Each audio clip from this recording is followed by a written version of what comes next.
This is the F-Pace SVR, and on paper, it's not a car that too many people should appreciate. It's an SUV for a start, plenty of reasons to not like those, and it uses a big performance engine, not exactly on trend, and it's a Jag. So it's a recipe that's not exactly going to help you win any popularity contests.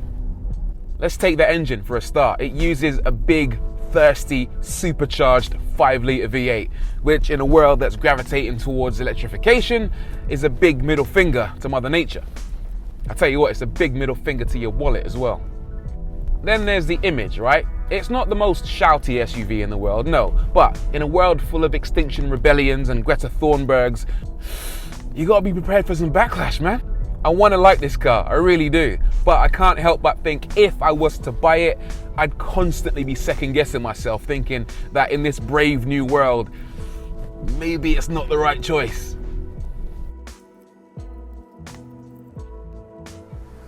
Still, at least you can sit in your big leather palace of a sports SUV and be confident you made the right decision, right?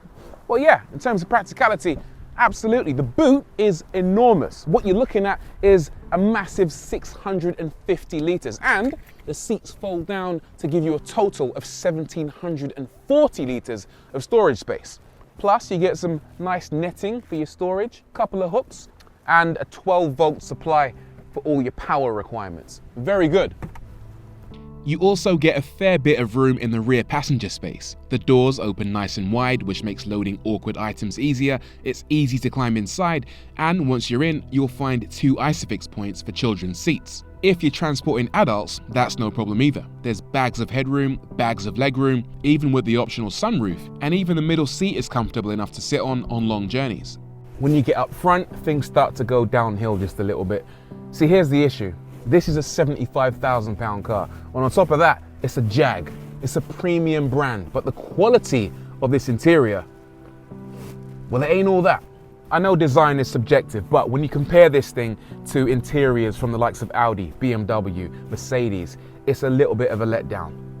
Having said that, the technology is okay. You get a decent sized screen, Apple CarPlay, a head-up display, heated seats, and a digital instrument cluster with a nice, clean, clear readout. But you don't get wireless phone charging. The voice recognition is pretty limited, and this car doesn't have Jaguar's latest touchscreen control systems. So it's got a lot going against it. It's not very modern, it's not very on trend, and for a premium brand, it's not as premium as you might like. So I hate it, clearly, don't I? No, not at all. Not even close. I love it.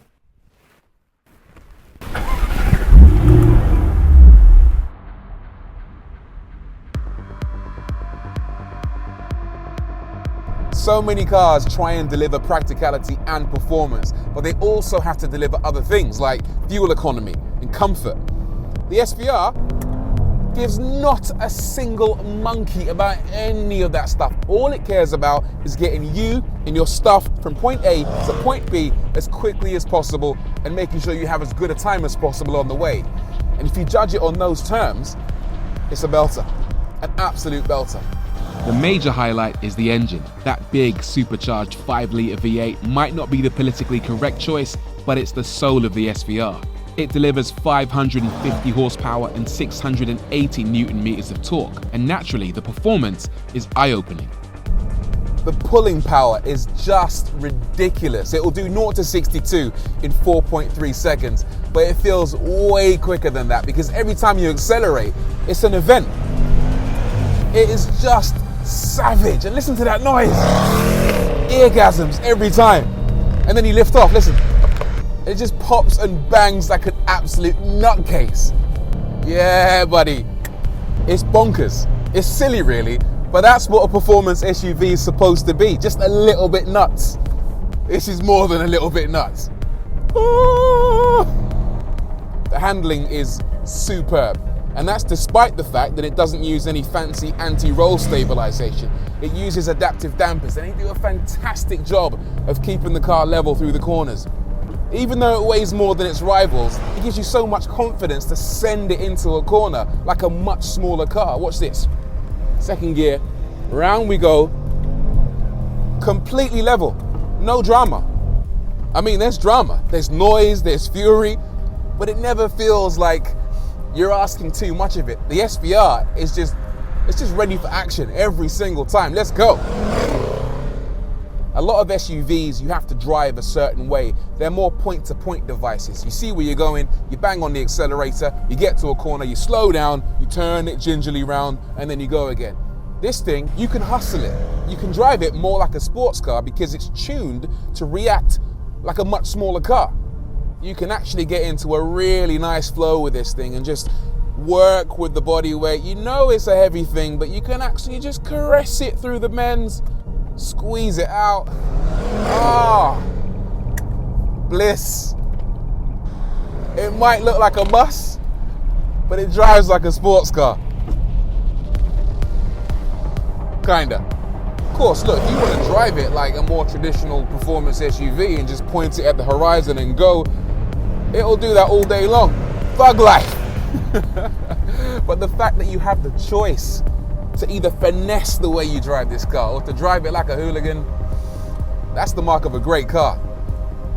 The ride quality, yeah, is not the last word in comfort, but it flows well.